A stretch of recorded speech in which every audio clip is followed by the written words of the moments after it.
આજના સમયમાં મોંઘવારી જે રીતે વધી રહી છે તેમાં માત્ર પૈસા કમાવા પૂરતા નથી રહ્યા, પરંતુ તેને યોગ્ય રીતે મેનેજ કરવા તે સૌથી મોટો પડકાર છે.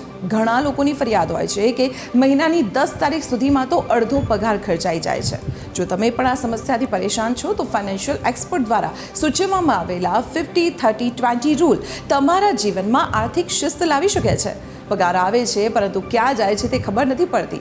ભાડું, EMI અને મોજ શોખમાં બધું પૂરું થઈ જાય છે ને. તો આ વિડીયો ખાસ તમારા માટે છે. આજે શીખીશું સેલેરી મેનેજમેન્ટની સુપર ફોર્મ્યુલા 50-30-20 રૂલ.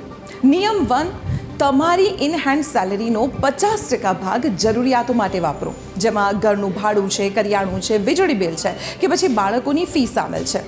યાદ રાખજો, તમારું ભાડું પગારના 25-30%થી વધવું ન જોઈએ.